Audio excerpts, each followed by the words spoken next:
Me encanta el empuje que tienen y también cómo dicen las cosas, o sea, que es como hay que decirlo, o sea, no hay que dar vueltas. Así que muchísimas gracias por estar ahí del otro lado. Y bueno, acá ya se va sumando gente. Y básicamente yo lo que propongo con estos encuentros, ¿sí? Porque yo no soy periodista ni nada por el estilo, es informarme yo y que aprovechemos y nos informemos y nos formemos todos juntos. Si bien no es mucho tiempo, que es una hora nada más, pero aprovecharlo al máximo. Por eso yo me voy a callar, eso es un milagro, y te vamos a aprovechar. Cuando hablamos de derecha, la derecha está como, parece que hablas del enemigo o de Satanás cuando nombras la derecha. ¿De qué estamos hablando cuando hablamos de derecha?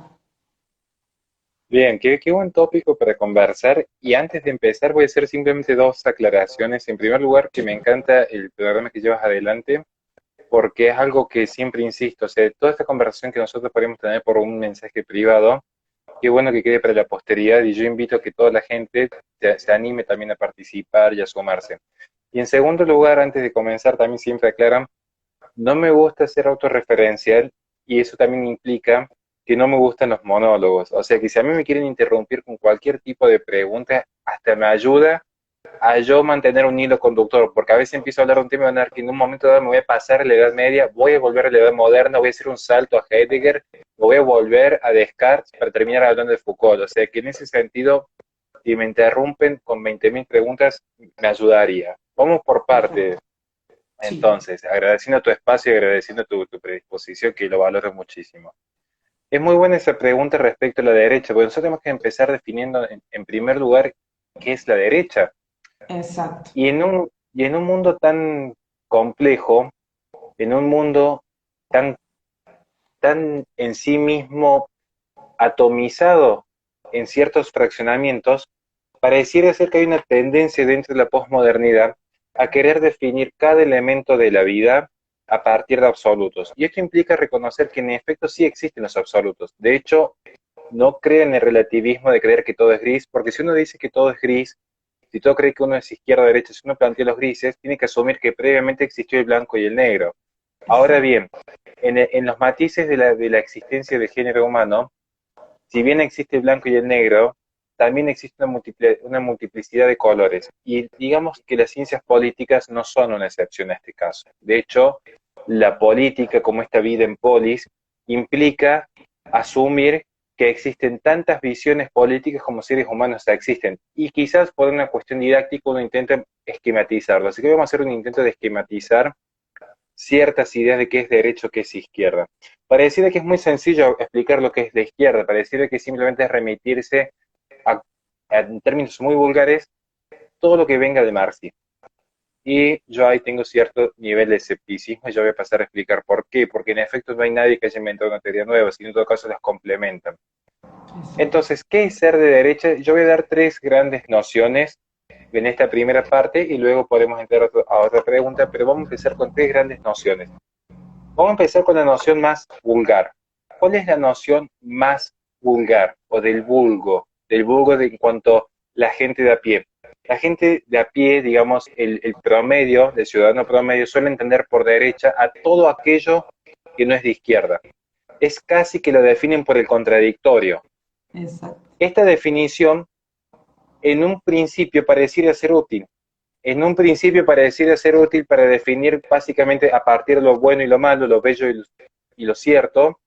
Es decir, lo que se encuentra en la vereda del frente de la izquierda sería derecha. Pero tenemos un problema. Estos reduccionismos intelectuales generan un vacío, como pueden tratar de expresarse como movimientos de derecha, algunos pensamientos totalitarios como fue el nacionalsocialismo que combatió a la izquierda en efecto, o el fascismo que también combatió a la izquierda. De hecho, y hoy es una realidad, estas teorías de derecha no alcanzan para explicar ya no solo fenómenos políticos propios de la tercera posición que algunos lo van a entender en Argentina, particularmente con el peronismo, que muchos intentan definir algunos movimientos de derecha o de izquierda a partir de Rucci o la alianza con Montoneros, pero se van a dar cuenta que en efecto el nacionalismo viene a ser una tercera posición que se escapa de estas líneas de derecha o de izquierda. Eso para empezar, entonces, es una buena aproximación la que plantea el vulgo, pero no alcanza. Hay una segunda acepción respecto a qué es ser de derecha, al menos en mi humilde ensayo, que es la visión más escéptica. ¿Qué significa esto? Una visión escéptica que intenta decir que no existe tal cosa como la derecha en tanto y en cuanto lo que importan son las praxis, y praxis que ya vienen heredadas de la Revolución Francesa. Esto se nota especialmente en aquellos espacios más reaccionarios. ¿Quiénes son los espacios más reaccionarios? Aquellos escépticos del nuevo régimen implantado luego de la Revolución Francesa, donde dicen, tanto la derecha, entiéndase los girondinos, como la izquierda, los jacobinos o los más revolucionarios, en el fondo terminan legitimando un sistema que es una pequeña burguesía que ha financiado un determinado sistema de república en pos de instaurar un laicismo. Por lo tanto, derecha o izquierda terminan siendo los fines prácticos la misma esencia de plantear un sistema democrático controlado por una pequeña élite.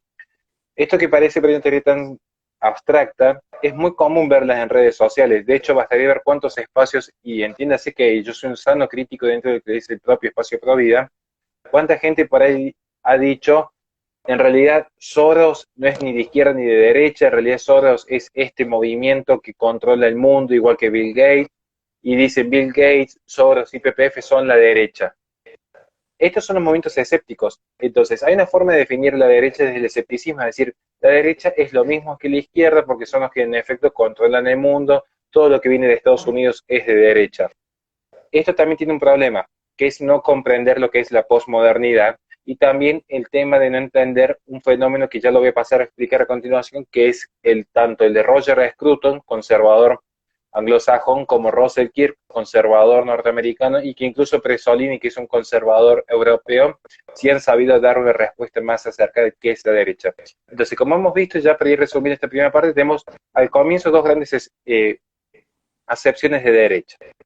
La acepción vulgar, resumida cuenta todo lo que no sea de izquierda. La acepción más reaccionaria, que es todo lo que provenga luego del nuevo régimen de la Revolución Francesa es equivalente a la izquierda, por lo tanto no existe la derecha como tal, o en todo caso absorbido la propia izquierda. Y vamos a pasar entonces a definir quizás una visión un poco más contemporánea, un poco más contextualizada, o lo que a mí me gusta definir una derecha en lo esencial. ¿Por qué digo en lo esencial? Porque como uno sabe, a partir de Aristóteles existen en todo ente, en toda idea, bueno, en realidad no es en idea, pero en todo ente, en realidad en toda realidad vivida, lo que existen son las sustancias y los emergentes, ¿bien? O sea, es incluso la tesis propia de los que somos pro vida, o sea, hay una sustancia que es cuando se inicia la vida, y luego tenemos los emergentes, que, bueno, las características que van tomando luego las personas en el desarrollo propio del área propia de la vida. ¿Qué sería una derecha sustancial? Esta es la gran pregunta de base.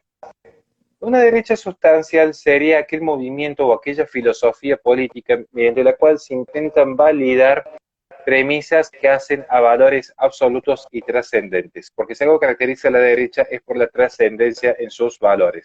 Entiéndase que muchas veces se habla en abstracto y luego lo vamos a pasar a un término más concreto, pero lo que es el respeto a las libertades negativas, esto implica el respeto a la vida, la libertad y la propiedad privada en términos negativos, esto es fundamental, en términos negativos, son lo que hacen a la derecha. Una derecha que en este sentido, a partir de estas grandes premisas y tal como lo plantearía Santo Tomás de Aquino, nosotros tenemos leyes universales, o leyes divinas, o leyes naturales, si quiere poner en estos términos, que son bastante simples en su entendimiento y en su descubrimiento. Se complejiza cuando uno lo quiere trasladar a la realidad. Y bueno, allí empieza el juego político en el cual hay ciertos consensos, ciertas limitaciones que por ahí podemos llegar a ceder con tal de hacer una vida pacífica. Pero en esencia la derecha sustancial es esa filosofía que intenta validar las premisas de vida, libertad y propiedad privada en términos negativos, pero arraigadas, y esta es la diferencia sustancial que va a haber con ciertas corrientes progresistas que abarcan a ciertas corrientes liberales, arraigadas en el realismo político. Y si están arraigadas en el realismo político, necesitan, por definición, tener una clara noción de lo que es la tradición y los lazos intergeneracionales. Todo esto que he dicho en abstracto lo vamos a pasar a explicar en términos concretos, porque muchos van a decir, entonces los liberales son de derecha, porque tienen ese concepto tan arraigado de vida, libertad y propiedad privada, y de hecho habría que matizarlo, ¿Por qué? Porque muchos que son liberales van a terminar favoreciendo en pos de una libertad y el individuo en sí mismo el aborto, como también muchos conservadores no entienden qué parte de la tradición se debe abrazar y qué parte se debe reformar. Entonces acá es donde empiezan justamente las pequeñas divisiones internas, ¿bien? Entiéndase que ser de derecha implica, en este resguardo de ciertos valores, en primer lugar, reconocer que estos valores son objetivos, y si son objetivos no son una construcción propia del racionalismo humano. Esto ya nos obliga a distanciarnos de personajes que han planteado en tiempos pretéritos, pienso, ergo, existo. Nosotros nos distanciamos en tanto y en cuanto entendemos que la vida política es un continuo. Desde que existe el hombre ya existe vida política, por lo tanto existe un orden natural, por lo tanto existen jerarquías naturales. Si existen jerarquías naturales quiere decir que hay lo que se podría conocer para algunos conservadores el término tradición, para algunos liberales el término orden espontáneo, pero eventualmente lo que importa, y esto lo toma Pablo Muñoz Iturriete para definir un ente, es la función. ¿Cuál es la función? Mantener unidos los grupos de oposición. Pueden existir formas un poco más totalitarias o formas un poco más libres, pero finalmente ser de derecha implica reconocer este orden natural que va a mantener unidos los grupos de oposición dentro de una sociedad. O entiéndase grupos de oposición aquellos que tienen distintas pretensiones, pero aún así colaboran o cooperan para mantenerse dentro de lo que es la comunidad. Entonces, estos lazos intergeneracionales son los que arraigan a la derecha a entender el legado que le ha dado su pasado, porque hay una visión de herencia histórica y de herencia cultural, y esto implica que la derecha es esencialmente patriota, pero ya no por una visión de nacionalismos propios de los estados modernos o del Estado-nación, sino porque la derecha es esencialmente empírica. Acá es donde se diferencia de aquellas corrientes que podemos definir contractualistas o liberales, que son racionalistas, porque ser empírico implica reconocer lo que en efecto funciona y ha funcionado en el mundo y descartar aquello que ha sido un error, y no la creación, digamos, unilateral o aquella creación centralizada desde una determinada idea en abstracto. Voy a dar ejemplos concretos para entender este lazo intergeneracional del pasado y luego hablar del futuro. Si nosotros pensamos en grandes líderes mesiánicos que han tenido la humanidad, desde Rousseau, cuando crea el mito del buen salvaje y a partir de ahí crear comunas, que son las que abastecen las teorías de la Revolución Francesa y que de hecho toma algunas tesis de las comunas de París, Marx, cuando habla del comunismo.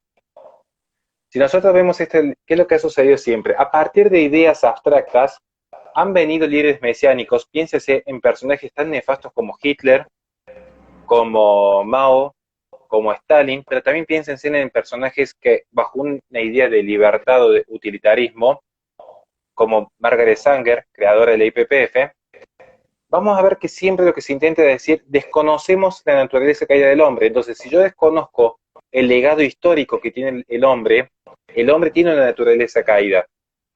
Si yo desconozco este legado histórico del hombre, posteriormente lo que yo estoy haciendo es creer que puedo perfeccionar la naturaleza humana desde la razón y no desde la realidad. Y esto es lo que vamos a ver por qué la derecha se opone al progresismo y ya no solo la izquierda. Y este es el punto clave para entrar quizás en el debate más álgido de todos. ¿Por qué la derecha se opone al progresismo? Y el progresismo puede ser quizás de corrientes más socialistas o quizás de corrientes un poco más liberales en algún aspecto. Sí. Entonces vemos que hay un legado histórico y aparecen líderes mesiánicos que creen que pueden traer un paraíso celestial en nombre de la ciencia y la razón e instalar un paraíso terrenal. Porque si uno estudia lo que han sido los fenómenos de Mao, de Stalin, de Hitler, por tomar algunos elementos que ya da Roger Scruton, pero podemos tomar también los de Margaret Sanger, lo de Paul Ehrlich, que es el padre del ecologismo moderno, lo de Peter Singer, que es el padre del animalismo, vamos a notar que siempre está esta idea de creer que el hombre puede vivir en armonía con la naturaleza y creer que el hombre puede vivir en un paraíso terrenal, desconociendo la propia naturaleza y el legado histórico. ¿Cuál es el legado histórico? que el hombre posee una naturaleza caída y no se perfecciona porque ya es esencialmente caída dicha esencia. ¿Bien? Luego podemos dar una explicación teológica o podemos explicarlo en términos sociológicos. Lo cierto es que no es que el hombre se corrompe cuando ingresa a las instituciones de la sociedad como lo plantea Rousseau, y lo cierto es que tampoco es que el hombre nace libre como lo han planteado muchas veces algunos espacios liberales, muy por el contrario, quien alguna vez haya tenido un hijo sabrá este ejemplo concreto que voy a dar. No existe un solo ser humano en el planeta que nazca en libertad. De hecho, algunos seres humanos ni siquiera llegan a nacer y los que nacen siempre nacen de una unión familiar. Habrá familias más disfuncionales, de hecho es común y en donde yo trabajo vemos a veces que hay niños que son abandonados. Habrá familias que son mucho más funcionales, con matrimonios consolidados en el tiempo. Habrá madres solteras como habrá padres que tienen que hacerse cargos por sí mismos de los hijos. Luego estará la cuestión emergente, la funcionalidad de las familias, pero no hay ningún ser humano que nazca por arte de magia, aislado de la naturaleza y se pueda desarrollar como un ser en sí mismo. De hecho, sin el lazo de la sociedad, sin esta sociedad que concede libertades, que de hecho es un consenso natural que se da, el ser humano no llega a desarrollar el lenguaje, no llega a desarrollar los campos simbólicos, no llega a desarrollar el pensamiento abstracto. Esto es psicología 1, básicamente. Entonces, ya viendo en ese sentido que si vamos a hablar de derecha tenemos que descartar ciertas tesis del racionalismo y entender que la derecha es esencialmente empírica. Luego podremos definir si es una derecha más libertaria o paleolibertaria, o si se ve una derecha más conservadora. Eso ya quizás sea una discusión en términos intelectuales que sería quizás prorrogar en vano la ponencia de hoy. Pero en este lazo intergeneracional que tiene la derecha, que lo distingue justamente de cualquier expresión progresista, es también la visión a futuro. De allí que la derecha va a favorecer el orden natural y las jerarquías naturales, pero siempre en comunidad, y siempre una comunidad que se pueda dirigir a sí mismo, siempre tratando de favorecer al individuo, sin caer en ciertas premisas de individualismo, que son dos conceptos muy distintos, y siempre entendiendo lo que es la función del sacrificio y el ahorro. Sacrificios para un espacio más conservador o ahorro para un espacio más liberal, pero en esta visión a futuro. Porque si uno ve, incluso podemos explicar en términos sociológicos, cuando hablamos del ambientalismo, fue justamente por tomar un ejemplo ahora para que se entienda, un ejemplo muy sencillo, el cristianismo, por ejemplo, viene a frenar esta actitud predatoria propia de los imperios, no son, en realidad no eran imperios, pero sí de estas castas germánicas. Esto para que se note que en efecto, si uno toma la esencia cultural del cristianismo, ver que hay un sentido de pertenencia a la madre naturaleza, y en este sentido trata de cuidar el ambiente, pero no le atribuye las visiones animistas de los griegos, ni les atribuye tampoco este sentido animista de los modernos que hablan de que la naturaleza posee un alma en sí misma. Pero sí este sentido de responsabilidad, prudencia, que es la propia de los conservadores como Roger Scruton o incluso Russell Kirk. Luego estará la forma que es más óptimo el cuidado, y ahí aparecen unas tesis liberales, porque el conservador no posee una tesis económica en sí misma, entonces la toma prestada a aquellos que ya sí se ha demostrado que funciona. Ciertamente el cuidado del planeta se ha demostrado que a mayor índice de libertad económica, menor índice de polución porque hay más incentivo a las energías renovables. Bien, esto es por tomar un ejemplo como ciertas nociones culturales del cristianismo se amalgaman con ciertas nociones culturales de lo que podríamos definir una derecha, de una derecha que va a lograr consolidar tanto premisas económicas liberales como premisas conservadoras en términos culturales. Bien, ahora pasamos a una cuestión que quizás sea para el agrado de algunos. Viendo ya cómo funciona este lazo generacional, ¿por qué se opone la derecha al progresismo? Y es porque esencialmente, en más o menos medida, como dijimos, la derecha favorece al individuo, un individuo que está compuesto por cuerpo, mente y alma. Cuando nosotros hablamos de individuo, estamos hablando de esta existencia que es indivisible. Que sea indivisible no quiere decir que sea atomizable. Y es ahí donde aparece el fenómeno del progresismo dentro de la posmodernidad. ¿Por qué? Creo que acá la pregunta clave sería, ¿por qué aparece la posmodernidad? Todos saben que ya el globalismo se empieza a gestar a comienzos del siglo XX, pero filosóficamente toma forma, o se manifiesta políticamente, sería en todo caso la expresión más correcta, a mitad del siglo XX, cuando hay un quiebre en la humanidad.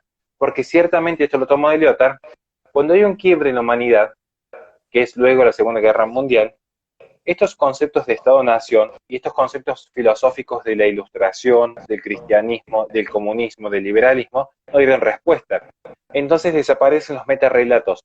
Ahí es donde yo dije, no podemos intentar reducir todo de derecha o izquierda en fenómenos tan complejos, porque al acabarse los metarrelatos, aparecen personajes que podríamos vincularlo tanto a Bill Gates o George Soros, y nosotros no podríamos definir si es liberal o si es comunista, porque de hecho no es ni lo uno ni lo otro. En la posmodernidad es toda una masa amorfa en la cual lo que simplemente hay son prácticas discursivas.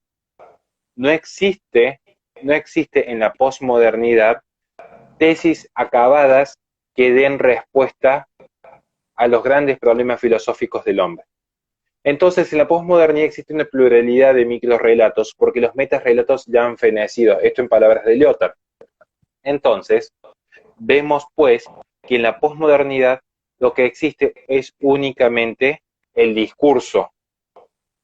¿Qué significa esto? Y acá sí necesitaría como que haya como cierto nivel de atención, porque si no, no se va a entender cuando hablamos del discurso. Miren, muchos de los que nos van a estar viendo seguramente por el tipo de público que cada uno maneja sea esencialmente pro vida. Esencialmente pro vida. Sí. Así que lo voy a explicar con un ejemplo pro vida. Todos saben que allá por el siglo XVI se parecen algunos personajes muy particulares y una idea muy particular que es pienso, por lo tanto existo. Eso significa que dudo del mundo externo, pero lo único certero es mis ideas que son capaces de llegar a una perfección, que ciertamente no llegan a la perfección estas ideas, porque de hecho es a partir de la aparición del Estado moderno como entidad abstracta, donde vamos a ver que empiezan los conflictos étnicos a grandes escalas. Se dejan las escaramuzas medievales para entrar en lo que son verdaderas guerras. Acá vamos a ver que siempre va a estar esta idea de la abstracción, porque lo que hay en el fondo son ideas abstractas.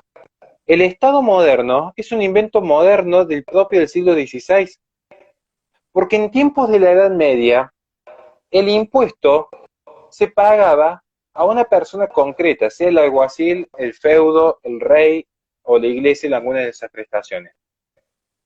Ni siquiera existía el concepto de derecho, porque el concepto de derecho es una abstracción también. Fíjense qué tan abstracta es la vida contemporánea del hombre. Todo es abstracto. En la Edad Media existía lo concreto.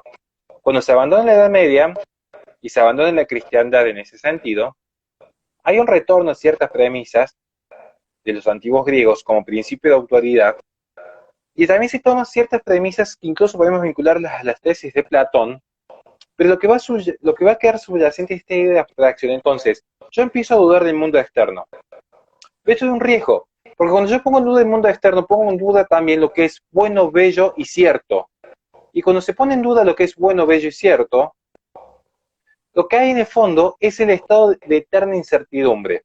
Que si uno lo va profundizando paulatinamente, vamos a ver que las propias crisis de la posmodernidad, y cualquiera que tenga un amigo adolescente lo podrá notar cómo se profundiza cada vez más, la incertidumbre es la moneda corriente en el discurso político del día a día. Porque a partir de la incertidumbre y del miedo y del temor, en esta naturaleza propia del hombre en querer buscar certezas, se va a encontrar que no hay un relato que le dé respuesta a todo lo que está buscando.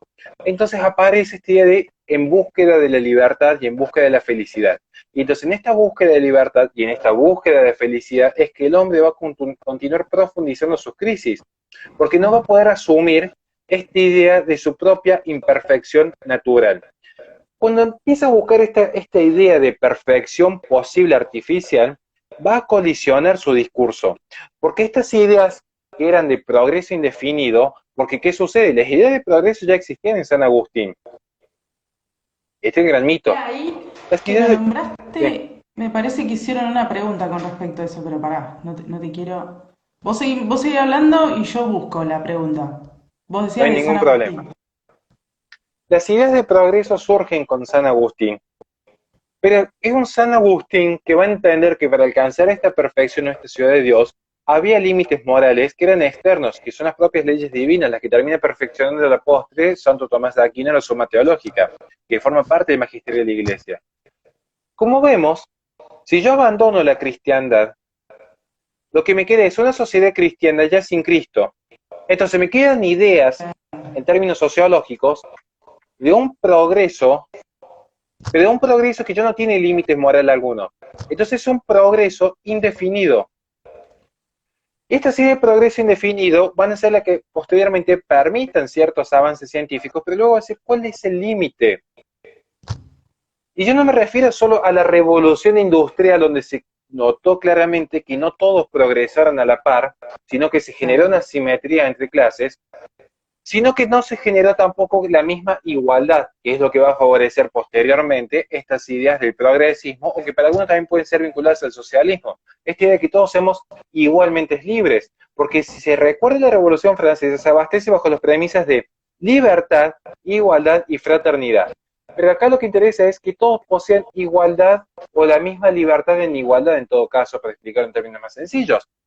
Ciertamente la naturaleza del hombre es una naturaleza que en masa es similar, pero en el individuo hay diferencias. Por eso la derecha cree en el individuo, porque sabe que no todos desarrollan sus potenciales de la misma manera y no todos nacen con los mismos potenciales. Eventualmente nacen con la misma dignidad en cuanto a su esencia, pero no todos poseen los mismos talentos, no todos poseen las mismas experiencias de vidas, no todos poseen las mismas comunidades que permiten el desarrollo.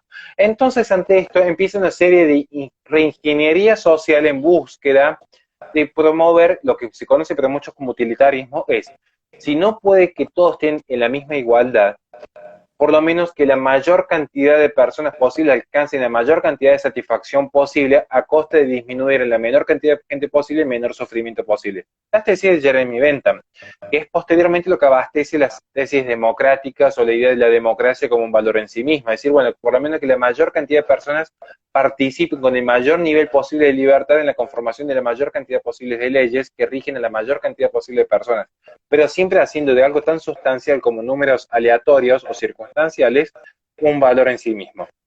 Vemos pues que en este sentido el progresismo, que a mi humilde criterio es la idea esta del progreso indefinido, es esta idea del humanismo, esta idea de tomar premisas de la cristiandad, pero ya sin la idea de Cristo, y tratar de transformarla en premisas abstractas, ideas abstractas de lo que es el bienestar y lo que es la igualdad. Esto es lo que va a permitir a la postre, es decir, si ya no hay un límite externo, como puede ser un orden natural o un orden divino, que nadie impida que para la satisfacción de la mayor cantidad de personas posibles se legitime cualquier discurso, porque ya no va a haber una premisa empírica. Claro. Y voy a insistir con el ejemplo del caso pro vida para que se entienda, porque quizás he sido bastante abstracto y puedo asumir mi responsabilidad en este caso. Vamos a tomar un ejemplo concreto de la cuestión pro vida. Muchas veces hay gente que, muchos adherentes del movimiento pro vida, que hablan de somos pro vida porque desde la concepción hay una vida. Creo que lo he escuchado bastantes veces. No sé si será su caso, pero al menos el mío ha sido muy recurrente esta idea de somos pro vida porque creemos que el aborto está mal y está mal porque hay vida desde la concepción. Y a mí esa tesis no me significa absolutamente nada. Porque que yo diga que hay vida en la concepción es como que yo explique, por ejemplo, que si uno germina una determinada semilla puede luego surgir un árbol. Y uno me diría, eso no, eso, que puede surgir un árbol, pero ¿dónde está inscrito que está mal talar un árbol? Claro. Sí, muchas, de hecho, uno ve que hoy por hoy, y en base a los avances de la ciencia, y esto es un debate que tuve hace poco con un filósofo objetivista, muchos filósofos reconocen que hay vida desde la concepción, pero la discusión es moral, no es genética, no es Claro. embriológica, no es científica. Entonces quieren llevar a un plano científico cuando la posmodernidad ya abandonó el positivismo científico. Recuerden, en la posmodernidad, cuando se quiebran los metarrelatos, también se quiebra el relato del iluminismo y estas ideas de que todo se explicaba la ciencia. Porque las revoluciones industriales también fueron producto de esta idea de ciencia y de ciertas ideas positivistas, pero que no dieron respuesta a la humanidad. Entonces también se abandona esta idea del positivismo. Por eso se abandona también la idea del orden natural. Lo que hay es discurso. Y el discurso es esencialmente en este campo simbólico lo que la persona siente. Y si la gente dice, porque no siente dolor, por lo tanto yo siento que tengo la libertad de ir sobre sobre esa vida. Y si un hombre se siente mujer, por lo tanto, hay que reconocerla como tal. Y si una persona siente que un perro equivale a un hijo, ahí ya está tenemos una bien también. familia. Y si Claro, uno ve los fallos judiciales en los últimos tiempos, incluso ha habido jueces que dicen, si la persona no se siente abusada, no hubo abuso, y aparece la educación sexual integral por detrás. Y si nosotros empezamos a profundizar, vamos a ver que siempre está esta idea de la violencia ecográfica como forma de violencia simbólica, donde es tan violento que una persona cuando va a practicar un aborto tenga que escuchar los latidos del corazón de su hijo, como es violento, cómo se siente un hombre en el colectivo. ¿Por qué es violento? ¿Por qué es posmoderno? ¿Por qué es posmoderno? Porque en el discurso la gente ha creado un microrelato y a partir del microrelato que ha creado, como cualquiera de los ejemplos premencionados, este microrelato en un momento dado va a colisionar y conflictuarse con la realidad. Entiéndase el ejemplo más sencillo, voy a tratar de pasar de... Yo entiendo que puede ser un tanto abstracto el momento de exponer, así que voy a tratar de un ejemplo muy sencillo. Yo podría crear muchos microrelatos. Podría tener un microrelato, por ejemplo, de la teoría de las cuerdas que explica la gravedad. Pero también podría tener un microrelato sin verificación científica, porque esta es la clave de toda ideología, que toda ideología es aparte de claro, la es lo que a realidad para vos te explicar desde parece la lo que vos razón. sentís. Claro. Podría explicar que la Tierra es plana y que está en constante elevación.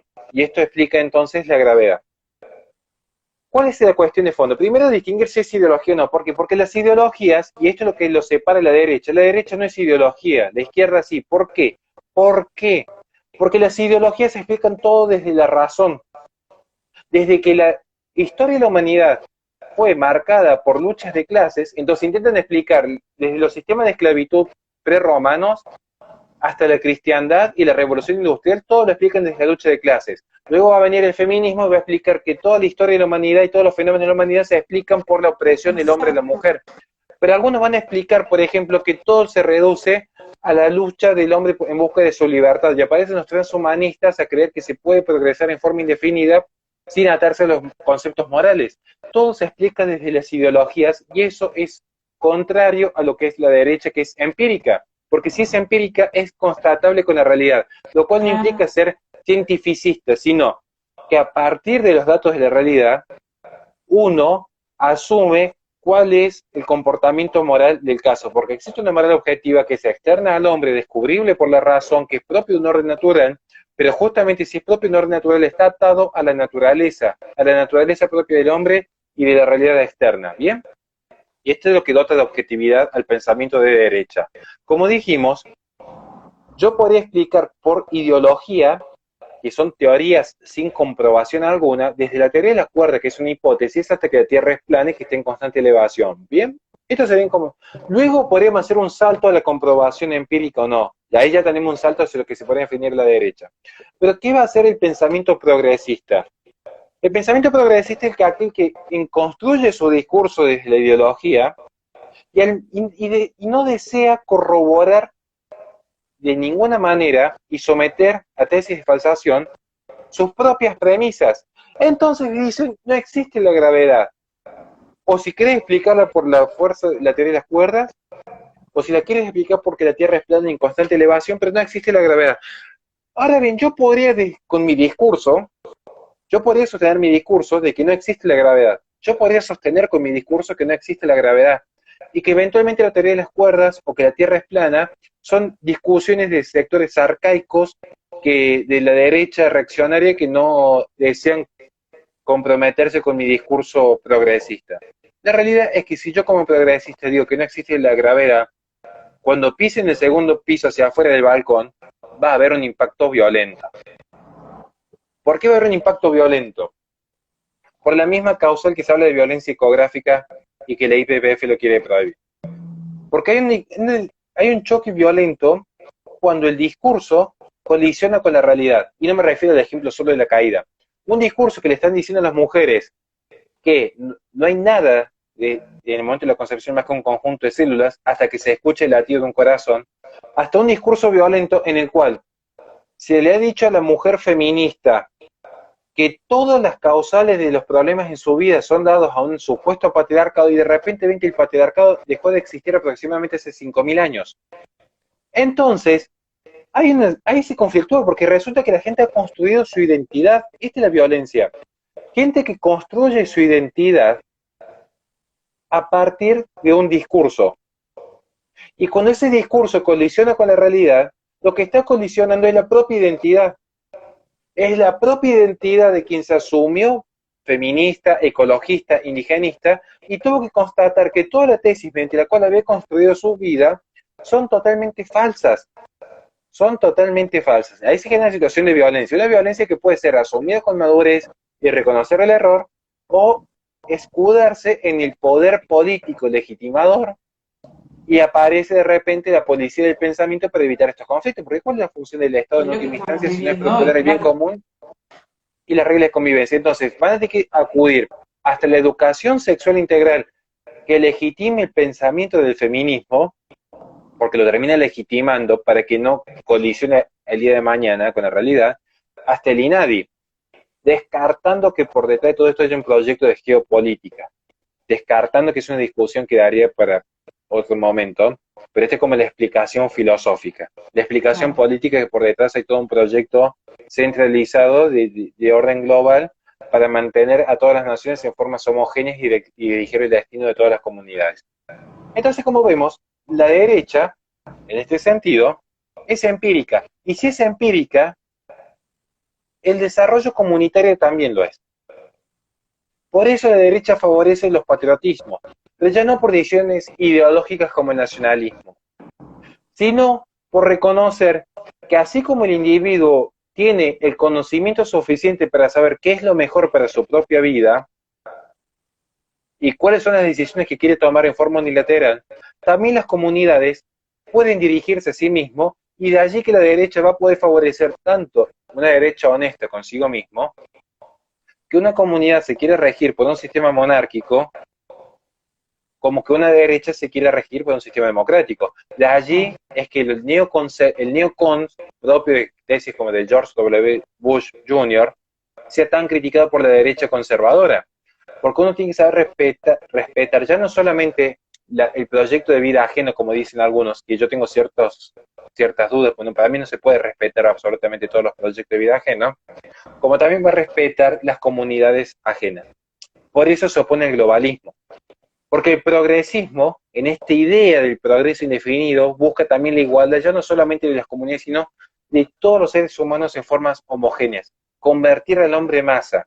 Un hombre masa con ciertas particularidades, porque en la posmodernidad lo más curioso es que el hombre masa se cree original en sí mismo. Creen que son grandes revolucionarios mientras están repitiendo patrones de conductas idénticos tanto en Inglaterra, Sudáfrica o Japón. Así que bueno, a grandes rasgos, y se me ha extendido por lo que veo más de 40 minutos de esta No, explicación, pero está perfecto, está perfecto. por lo que he logrado sintetizar, la derecha es esto que hemos definido en estos últimos 40 minutos. Queremos dejar de hacer acepciones. No basta decir que es solamente un producto de la Revolución Francesa, ni basta ser negacionista, es decir, simplemente es reflejo de lo que esté a contra de la izquierda. Muy por el contrario, la derecha tiene una esencia que es esta idea que es de respeto negativo a la libertad, a la vida, a la propiedad de terceros, pero siempre entendiendo lo que son los lazos intergeneracionales, y esto implica siempre atado a una tradición propia de Occidente. ¿Cuál sería la tradición propia de Occidente? Yo siempre me encanta, esto es una tesis propia mía, que es conjugar 4 mandamientos negativos del Antiguo Testamento con 4 tesis de Ulpiano. Ulpiano nos viene a decir que hay que procurar el bien y evitar el mal, lo cual demuestra una visión objetiva de lo que es bueno, bello y cierto. Entonces, procurar el bien y evitar el mal es dar a cada uno lo suyo, lo cual ya marca la tesis de justicia que se establece para un sistema de derecha, esencialmente una justicia retributiva, más que distributiva eventualmente.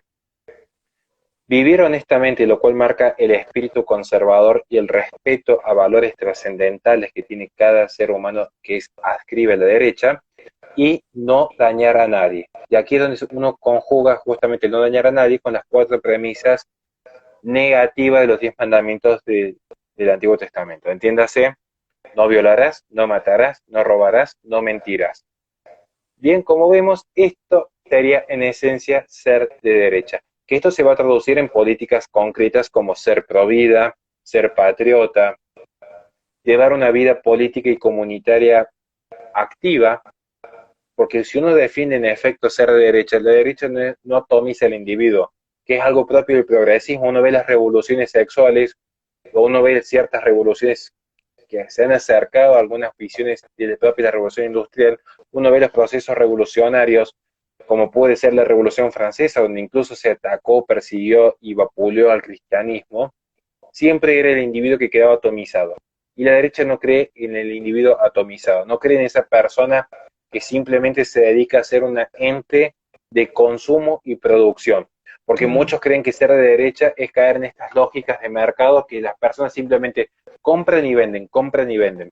De hecho, ser de derecha es favorecer la vida en familia, la vida en comunidad, los lazos de amistad, los lazos de iba a decir, digamos, de macrofamilia o de nación. No sé si será el término más preciso porque se puede ya confundir con algunos conceptos de un nacionalismo quizás un poco más exacerbado. O Pero sea que ciertamente la derecha básicamente no cree ser en la de derecha atomización. es ser una persona que tiene valores. Es que no se puede entender la derecha sin valores. Por eso nos separamos de ciertos espacios más liberales, entiéndase, que van desde una Gloria Álvarez, por tomar un Era la que ejemplo estaba nombrando. concreto, hasta los espacios más liberales anglosajones, como The Liberals de Estados Unidos, donde quieren reducir ya no el ser humano a relaciones de mercado en cuanto a lucha de clases, como puede ser un marxismo, sino en todo base de oferta y demanda. Y de hecho el ser humano es mucho más complejo. Yo podría preguntarte a vos simplemente el libertad para qué o para quién, lo cual da muestra de que tienen que estar atados los valores. La libertad no es un fin en sí mismo ni un valor absoluto. Y luego mostrar que ciertos elementos como pueden ser la fe o el amor a la familia no se pueden explicar a través de reglas de mercado o esa idea de la virtud del egoísmo, que yo entiendo en qué sentido se da, pero igualmente, no se puede explicar todo desde el hombre en sí mismo. No se puede explicar todo desde el hombre en sí mismo. Porque la derecha justamente como entiende lo que es el orden natural, entiende también lo que son las jerarquías. Por eso la derecha es muy escéptica con cualquier discurso progresista que plantea que la novedad por lo nuevo ya tiene que ser comprada en forma ciega y sin mesura. Roger Scruton, cuando plantea las bondades del pesimismo, lo que plantea muy bien es que en efecto hay que tener mucho cuidado con estos discursos mesiánicos, estos discursos que van a permitir alcanzar al hombre un estado de perfección en base a la novedad. Porque de hecho, los discursos cientificistas que avalaran tanto Goulash como campos de concentración eugenésicos o la venta y compra de niños por nacer, como resulta con la fecundación in vitro, lo que están haciendo es reducir a las personas a ser simples elementos del poder político, simples elementos al control del poder político. El buen conservador o la buena persona de derecha es, ante todo, un escéptico porque actúa con prudencia. Y la prudencia no es ni el temerario que se queda escondido, el temerario que sale sin miedo alguno, sin ver cuál es la mejor estrategia, ni el cobarde que simplemente no actúa. El prudente, como persona valiente, sabe que hay momentos para atacar y momentos para ceder. Porque como lo dijo un gran sabio, hay que ser manso como una paloma y astuto como una serpiente. Entonces, lo que estamos viendo es que la derecha no se puede entender sin valores, porque es una cuestión de orden natural. Y si es una visión de orden natural, que implica jerarquías, la derecha tiene dosis de escepticismo con cualquier discurso revolucionario. Porque ¿qué hubo detrás de cada revolución?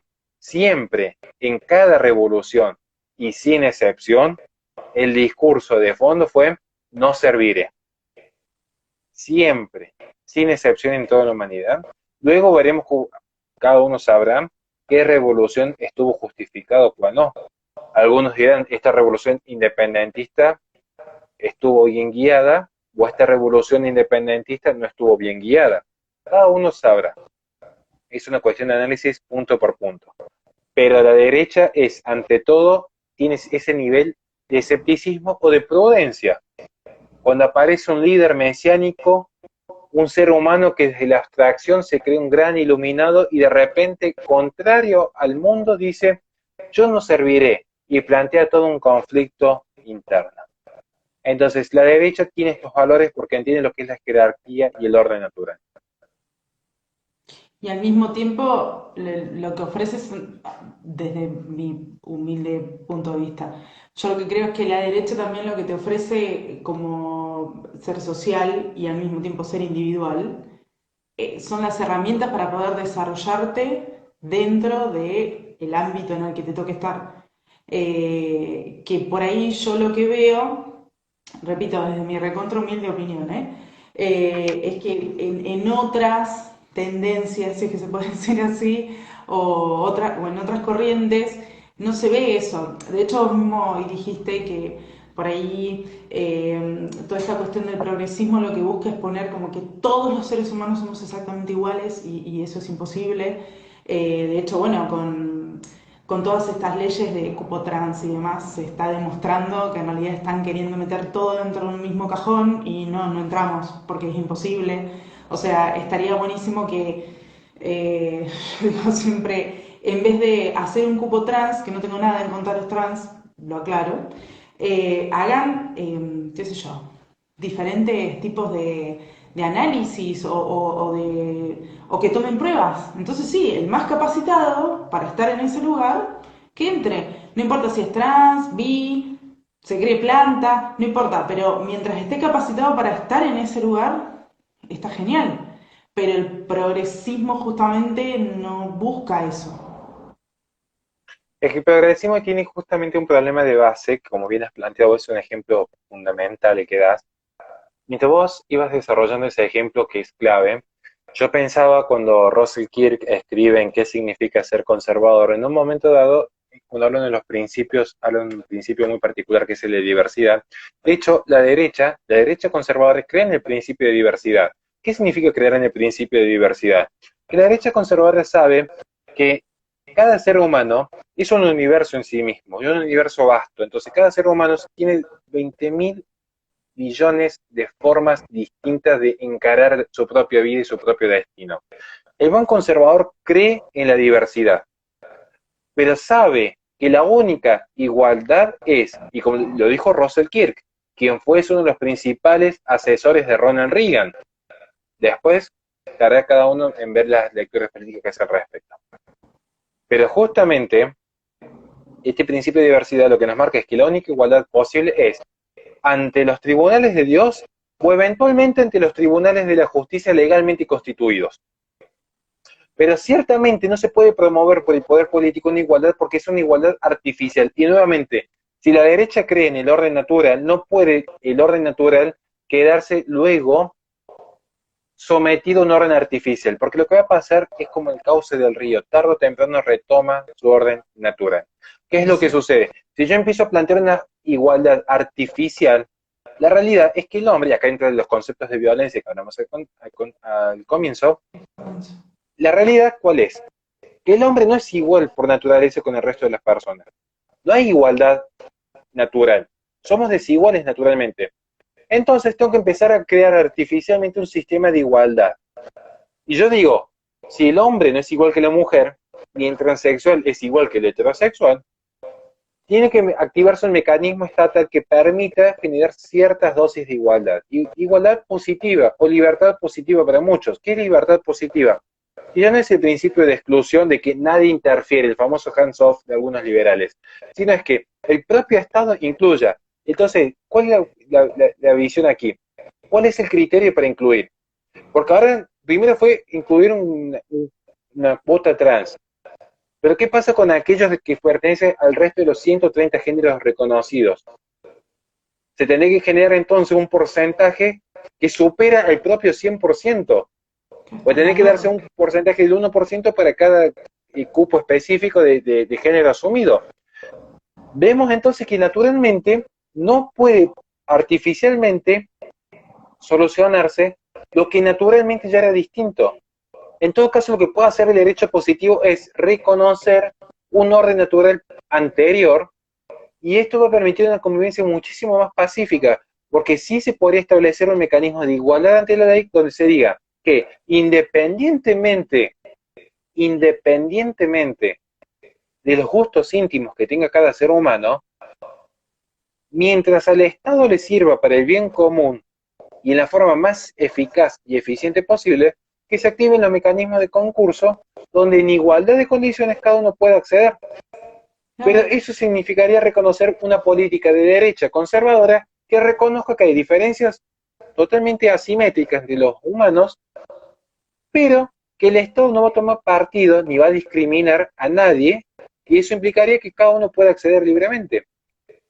Porque esa es la verdadera no discriminación. Más allá que ciertos espacios de derecha como Hans Hermann Hoppe puedan plantear que está bien discriminar en cuanto al principio de exclusión, yo entiendo en qué sentido se dice, incluso escribo esa tesis, porque uno discrimina, lo que uno está haciendo es decir igualdad en cuanto a condiciones. ¿Bien? Y sobre este punto ya quería justo tocar un ejemplo sencillísimo respecto a los valores, y bien estamos tocando un tema vinculado a la sexualidad, que muchas veces se plantea la cuestión de los conservadores. Es un ejemplo muy tonto que trato de dar siempre, pero es hasta que finalmente la gente lo entienda. Yo creo que si uno cree como buena persona de derecha, la buena persona de derecha cree en las esencias, cree en la esencia. Si uno cree en la esencia, sabe que las cosas están bien o están mal independientemente de quién las haga. Es decir, si una persona es abusadora y dice abusar está mal independientemente lo diga quien lo diga. Digo esto para evitar caer en falacias ad hominem, que muchas veces se caen en esto.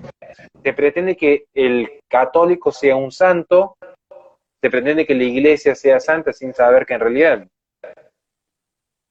ni dentro de los que son los pastores, ni dentro de los que son los sacerdotes, ni siquiera dentro de los budistas, alcanzar los grados de santidad es un proceso que y salvo Santo Tomás de Aquino que no cometió pecado mortal, el resto, cualquier sacerdote, cualquier pastor, cualquier budista, se han equivocado un millón de veces en el pasado. Digo esto porque veo que me quedan por ahí un par de minutos, Sí, yo igual acá estoy controlando, quedan 4, así que tranquilo. Yo siempre digo esto, muchas veces no es muy fácil distinguir y mostrar lo que es la izquierda y denunciar lo que es la izquierda y demostrar estos errores propios de la izquierda, que son un ejercicio teórico fantástico. Pero siempre apelo enormemente, y lo digo cada vez que me toca participar en un espacio público, la misericordia. Porque no se puede entender la derecha sin los valores. Y no se puede entender los valores sin dos elementos que son esenciales. No solamente la prudencia como directriz de las virtudes, sino la misericordia. Y si no me quieren creer en cuanto a valores, porque no comparten mis valores, está bien que así sea, que esté en la libertad de cada uno, por lo menos por una cuestión de inteligencia comunicacional. Yo me he hartado de ver gente que dice, no, porque vos hiciste esto y porque aquella mujer hizo aquello otro, y vos, Horacio, que trabajas con mujeres que han abortado. Yo trabajo con muchísima gente que ha abortado.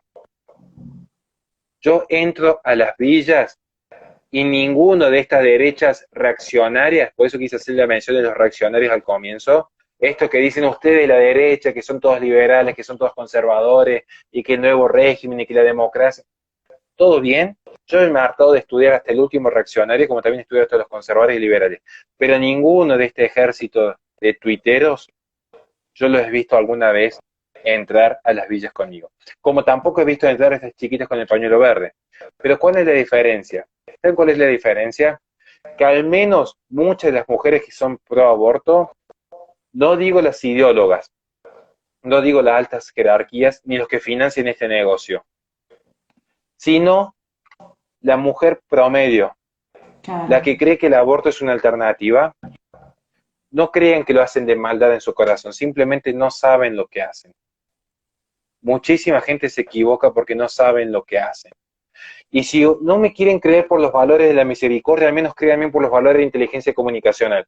Atacar en forma constante y agresiva a quien simplemente piensa distinto no es el camino, porque lejos de traerlos para este lado, lo que terminan haciendo es convalidar su pensamiento antagonista. Y con los antagonismos se ha dividido y fragmentado este noble país. Y algunos me van a tildar de tibios, y otros me van a tildar de mediocre, todavía no he conocido un No, solo hombre pero que haya tenido es los que yo testículos bien puestos para decirme las coincido. cosas de frente. Yo coincido, porque tiene que ser con respeto, siempre con respeto, porque donde ya se cae en el insulto y en eso, ya no hay posibilidad de nada, básicamente. Pero bueno, no te quito más tiempo porque ya se está por terminar y no quiero que haga clic y se corte porque queda horrible. Bueno, mil gracias de nuevo, la verdad es que me encantó. Así que lo más seguro es que más adelante te vuelva a molestar. No hay ningún problema. Para mí va a ser un gusto enorme que podamos seguir colaborando y insisto, quédense con el mensaje de lo que es la misericordia. Estudien lo que es la misericordia y van a ver cuánto puede cambiar el mundo con dicho valor. Pero totalmente, totalmente. Bueno, muchísimas gracias a toda la gente que se sumó. Después mucha gente más lo va a ir viendo. Y gracias a vos, Horacio, por el tiempo y por la clase, que nos diste una clase. Así que gracias. Nada, estamos todos aprendidos. Muchísimas gracias de corazón y para mí es un gusto poder colaborar y sumar en todo lo que se pueda.